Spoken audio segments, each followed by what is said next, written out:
The Renault 5 is back, and this time it's digital. The new Renault 5 comes 50 years after the original, which was introduced during the fuel crisis of the 1970s and offered a fun, optimistic and importantly, fuel-efficient vision of family motoring.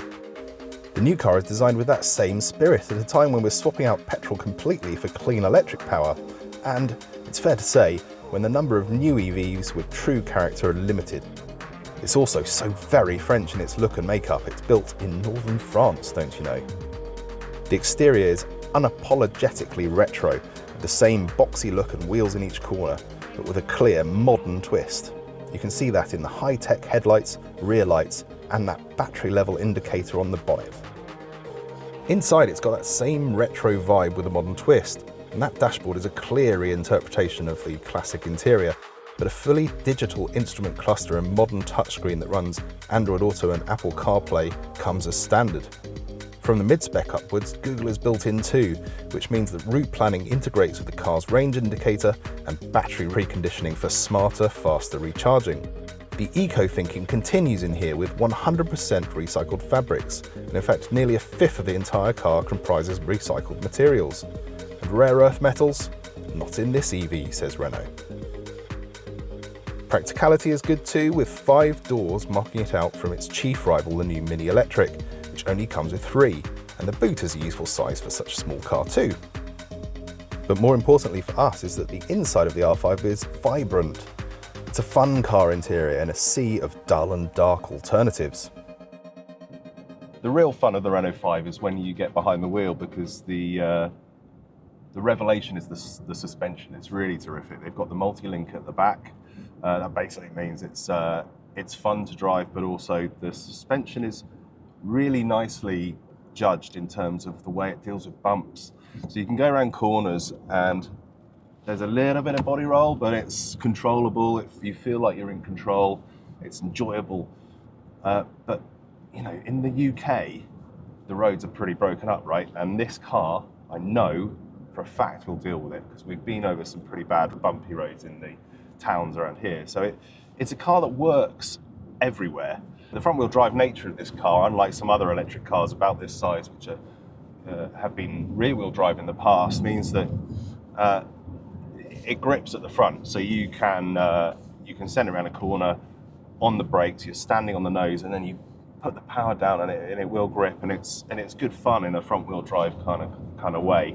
Not going to lose grip and slip at the back. It's just a car that feels predictable. You can drive it fast, you can drive it slowly, and it's a pleasure to drive any way you take it. The other good thing that Renault have really nailed is the driver assist stuff. So you would get the speed alerts, the speed warnings, but you can switch them off through the personalised button here on the left behind the steering wheel. Double tap on that and you go to your personal settings. And that means you can have them on. You can have one thing on, like lane keep assist, or you can turn them all off. And it's just a really quick way to do that. Obviously, I should say that for safety reasons, you should have these things on all the time. But the fact is, sometimes you'll be somewhere and cars get the wrong speeds, right? It'll tell you it's 20 when actually you can do 50. So you want to be able to switch that off, and Renault have just got that sorted. It's brilliant. There's the multi-sense button on the steering wheel here.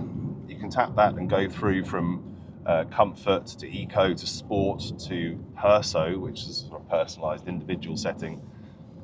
And it just gives you a bit more. On a road like this, you'll want it in sport all the time.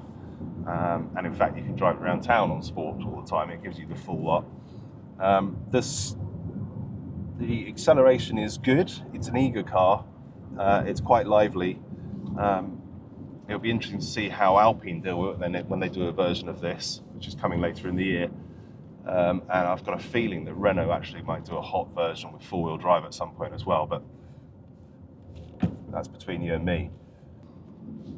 But at the moment, it's got plenty of power, plenty of poke, just it's overtaking some cyclists, so it gives you that confidence to get around people when you need to.